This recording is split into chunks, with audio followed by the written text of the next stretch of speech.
जय हिंद दोस्तों, मैं सेबी पंजीकृत सलाहकार नहीं हूं। यह वीडियो केवल शैक्षिक और सूचनात्मक उद्देश्य के लिए बनाई गई है भाई। बात करेंगे जयप्रकाश एसोसिएट लिमिटेड के बारे में, जिसमें आज लोअर सर्किट लगा है शाम होते होते। यहाँ पे देख सकते हो, हालांकि पूरे दिन ट्रेडिंग हुई है तो ऐसा कोई मैटर नहीं है। जयप्रकाश पावर की बात करेंगे तो इसमें भी यहाँ पे आधे परसेंट की गिरावट के साथ ही क्लोजिंग हुई है, इस तरीके से देख सकते हो। अब दोनों शेयर के बारे में बात करेंगे। देखिए, सबसे पहले तो एक एनसीएलटी में याचिका दायर करने के लिए यहाँ पे जो है अपडेट आया था बैंक ऑफ बड़ौदा के तरफ से, जो मैं आप लोगों को बताया था। अब वो याचिका दायर किए नहीं किए उसका अगला अपडेट तो अभी तक नहीं आया है, लेकिन बैंक ऑफ बड़ौदा ने कहा था कि हम जो है एनसीएलटी इलाहाबाद के पास जो है एक बैंक करप्सी कोड के तहत जो है याचिका दायर करने वाले हैं। 511 करोड़ रुपए का डिमांड यहाँ पे था, जो कि इन्होंने कारपोरेट जो है एक तरीके से कह लीजिए वादा किया था, गारंटी दी थी जयप्रकाश एसोसिएट ने जो लोन लिया था 511 करोड़ का, उसका, ठीक है ना। तो उसी के बदले में अभी उसका आगे का कोई अपडेट नहीं आया है कि याचिका दायर हुई, उसको एनसीएलटी ने स्वीकार किया कि नहीं किया। आगे आने वाले समय में जब भी आएगा मैं बताऊंगा, ठीक है। एक यहाँ पे जो हर महीने के शुरुआत में आता है अपडेट जयप्रकाश एसोसिएट लिमिटेड का, वो आया है। आज का ही यह अपडेट है बिल्कुल, और इसीलिए मेरा मतलब मुझे याद आ जाता है कि इसकी वीडियो बनाना है। 5 मार्च 2026 जयप्रकाश एसोसिएट लिमिटेड का, क्योंकि कुछ भी पता रहना चाहिए तभी तो वीडियो बनाऊंगा। अब ये डिफ़ॉल्ट वाला अपडेट आया है, जो भी जब भी कोई कंपनी पेमेंट डिफ़ॉल्ट कर देती है तो हर महीने में उसको जो है जो भी डिफ़ॉल्ट करती है लोन, वो जो है एक उसको मतलब एक इस तरीके से नोटिफिकेशन जो है वो देना पड़ता है सेबी के रूल रेगुलेशन के तहत। देखिए, सेबी सर्कुलर नंबर सेबी लिखा है ना, इसी के तहत जो है इनको देना पड़ता है कि आपने कितने करोड़ का लोन जो है डिफ़ॉल्ट किया है। तो 3 मार्च 2026 को कंपनी कह रही है कि इतने सारे बैंकों का कंपनी कर्ज लेके नहीं चुका पाई है और दिवालिया हो ही रही है। 55,357 करोड़ रुपया का फरवरी का यहाँ पे अपडेट इन्होंने दिया है कि फरवरी में इतना करोड़ का हमको डेट देना था, हम नहीं दे पाए हैं। हालांकि कंपनी वही बात है कि आईबीसी कोड के तहत जो है बैंक करप्सी कोड के तहत जो है दिवालिया हो रही है। आप लोगों को मैं पहले से ही इसका बताया हूँ। तो ये नॉर्मल अपडेट जेपी एसोसिएट के लिए तो है, लेकिन अगर वैसे किसी कंपनी में अचानक से ये जो है अपडेट आ जाए तो इसको बहुत ज़्यादा निगेटिव माना जाता है, ठीक है ना। अब देखिए, इसमें अगर बात करेंगे तो देखिए कार्रवाई जो है वेदांता ने चुनौती दी थी, क्योंकि क्या हुआ था कि 15,000 करोड़ रुपए का जो अदानी इंटरप्राइजेज का जो रेजुलेशन प्लान था, उसको जो है सीओसी से मंजूरी मिल गई थी। कमेंट्री ऑफ क्रेडिटर से इसको जो है मंजूरी मिली थी।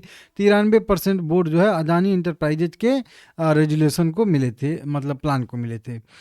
तो इसी को चुनौती देने के लिए यहाँ पे वेदांता ने एनसीएलटी जो है इलाहाबाद में मेरे हिसाब से एक याचिका दायर की थी कि ऐसा कैसे कि मैंने ज़्यादा जो है बिड लगाई थी तो मुझे मिलना चाहिए ना, मेरे प्लान को मंजूरी मिलनी चाहिए थी। तो सीओसी ने जो है 93% वोट से अदानी इंटरप्राइजेज के रेजुलेशन को कैसे प्लान पास कर दिया।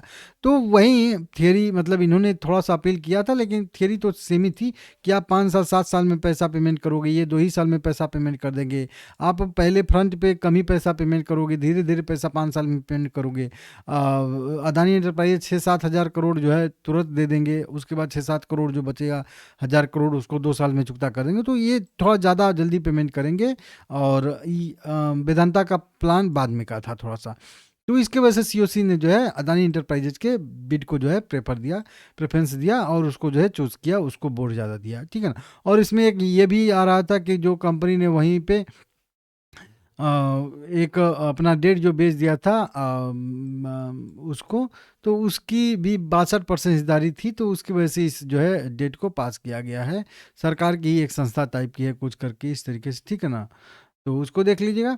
अब बताया जा रहा है कि फरवरी में ही यह सुनवाई हो चुकी है, फरवरी 2026 में इस सुनवाई हुई है, और इस पर ट्रिब्यूनल का फैसला आना बाकी है। क्या अडानी के प्लान को बरकरार रखा जाएगा या वेदांता की आपत्ति पर विचार किया जाएगा। तो इन्होंने एक जो है वहीं सुनवाई के लिए अपील दायर की है। अब देखते हैं क्या होता है क्या नहीं होता है।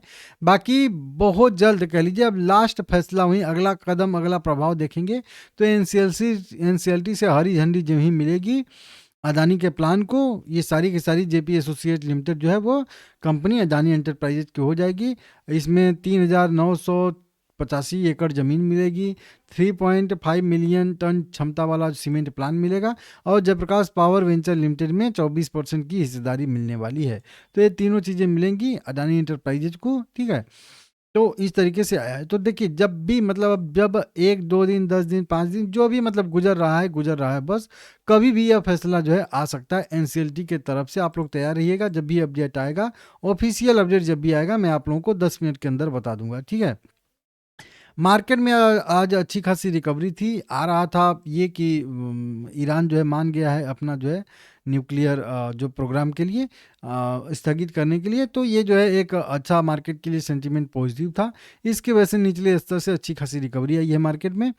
अदानी ये जेपी पावर की बात करेंगे तो इसने जो है अपना 14.5 रुपये वाला लास्ट लेवल भी ब्रेक कर दिया है। अब इसमें और गिरावट की संभावना बनेगी।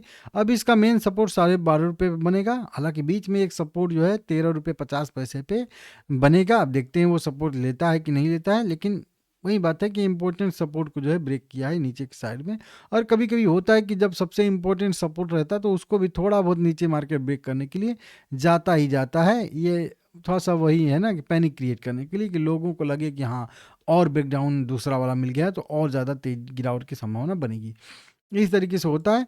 तो जेपी पावर में भी वो अभी निगेटिव ही रहेगा। बहुत लॉन्ग टर्म का अगर आपका व्यू है तो ही आप पॉजिटिव रख सकते हो, क्योंकि वीकली चार्ट पे 200 EMA का सपोर्ट यहाँ पे है। तो वीकली चार्ट को मानोगे तभी जो है थोड़ा सा पॉजिटिव कह सकते हैं, नहीं तो अभी दिक्कत इसमें है डेली चार्ट पे। जेपी एसोसिएट में तो सर्किट यहाँ पे दिखा रहा है 2.5 रुपये।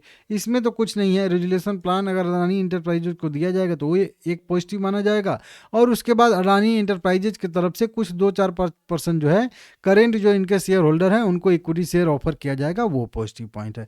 तो दो ही पॉजिटिव पॉइंट हैं, एक तो अदानी को ये कंपनी को दिया जाए वो, और उसके बाद जो है अडानी एंटरप्राइजेज की तरफ से कम 5% इक्विटी शेयर अपने जो प्रेजेंट रिटेल इन्वेस्टर हैं उनको ऑफर किया जाए। ये दो चीज़ें इसके लिए आगे ट्रिगर पॉइंट बनेंगी। देखते हैं क्या होता है। बाकी भाई दोनों शेयर में अभी निगेटिव व्यू थोड़ा सा रहने वाला है।